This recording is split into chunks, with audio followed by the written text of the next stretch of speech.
اے اللہ فلسطینی مسلمان اور دنیا کے مسلمانوں کی مدد فرما اور ان کی حفاظت فرما۔ اے اللہ ضرورت مندوں کی مدد فرما۔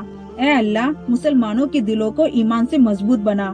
اے رحم کرنے والے ہم گناہ گاروں پر رحم فرما، ہمارے گناہوں کو معاف فرما۔ اے اللہ فلسطینی مسلمانوں کو غیبی مدد فرما اور انہیں آزادی دلا کر ان پر رحم و کرم فرما، آمین۔ اے اللہ ہم ہمارے دشمنوں کی دشمنی سے تیری پناہ چاہتے ہیں اور ان کے مقابلے میں تجھے ٹھہراتے ہیں۔ اے اللہ تو ہی ہمارے لیے کارساز ہے اور تو ہی ہمارا مددگار ہے، تیرے حکم سے جیتے اور مرتے ہیں، ہمیں کامیابی عطا فرما، آمین۔ ہم تجھ سے پوچھتے ہیں اس بات کی گواہی دینے کی وجہ سے کہ تو سارے کائنات کا مالک ہے، تیرے سوا کوئی عبادت کے لائق نہیں، تو اکیلا ہے اور نہ کوئی تیرے برابر ہے۔ ہم تجھ سے سوال کرتے ہیں اسلام اور مسلمان کو ہر جگہ کامیابی عطا فرما، آمین۔ اے اللہ اسلام اور مسلمانوں کا رتبہ بڑھا، اے اللہ کفر اور کافروں، شرک اور مشرکوں کا رتبہ گرا، دین کے دشمنوں کو مٹا دے اور مسلمانوں کی جان، مال، زمینوں کی حفاظت فرما، آمین۔ اے اللہ ہم شاسکوں کے انیائے سے اور شکتی کا پریوگ کرنے والے کی برائی سے تیری شرن چاہتے ہیں۔ اے اللہ ہم تیری پناہ مانگتے ہیں ظالم کے ظلم سے، انیائے کرنے والے کی انیائے سے، دنیا کی آزمائشوں سے اور قبر کے فتنوں سے، آمین۔ اے اللہ ہم تیری پناہ چاہتے ہیں شاسکوں کے اتیاچار سے۔ اے اللہ اے ہمارے رب اگر ہم سے کوئی بھول چوک ہو گئی ہو تو ہم پر دوش نہ لگا۔ اے ہمارے رب ہم پر ویسا بوجھ نہ ڈال جیسا تو نے ہم سے پہلے والے لوگوں پر ڈالا۔ اے ہمارے رب ایسا بوجھ نہ ڈال جسے اٹھانے کی ہماری طاقت نہیں ہے، اور ہمیں معاف کر دے، ہمیں معاف کر دے، ہمیں معاف کر دے۔ پروردگار ہم پر رحم و کرم فرما، بے شک تو ہی ہماری رکشا کرنے والا ہے، لہٰذا انکار کرنے والوں پر ہمیں جیت پردان کر، آمین۔ بے شک اللہ ہمارے لیے کافی ہے، اس کے علاوہ کوئی عبادت کے لائق نہیں، ہم اسی پر بھروسہ کرتے ہیں اور اللہ سروشکتیمان ہے، پالنہار ہے۔ اے اللہ ہم اپنی کمزوری، اپنی اسفلتا لوگوں کے سامنے اپنی شرمندگی کی شکایت تجھ سے کرتے ہیں۔ اے پروردگار عالم تو رحم کرنے والا ہے، ہم پر رحم فرما، آمین۔ اے اللہ ہماری آتما جل رہی ہے اور ہمارے دل رو رہے ہیں، لیکن یہاں یاد رکھنا ضروری ہے کہ اللہ تو مقتدر ہے، سروشکتیمان ہے، سبھی چیزوں کا حساب لینے والا ہے۔ اے اللہ تو انصاف کرنے والا ہے، تیری طاقت بے مثال ہے اور تیری طاقت کے سامنے کوئی بھی کچھ بھی نہیں ہے۔ اے اللہ فلسطینی اور دنیا کے تمام مسلمانوں کے معاملوں کو صحیح کر دے، ہم پر اپنی خاص رحمت برسا، ہمیں صبر کر کے ثابت قدم رہنے کی توفیق عطا فرما، آمین۔ اور جو کوئی بھی ان ظالموں کے ظلم سے شہید ہو چکے ان کے قبر کو نور سے روشن کر دے، ان کے درجے بلند کر دے اور انہیں جنت الفردوس میں اعلیٰ مقام عطا فرما، آمین، اللہم آمین یا رب العالمین۔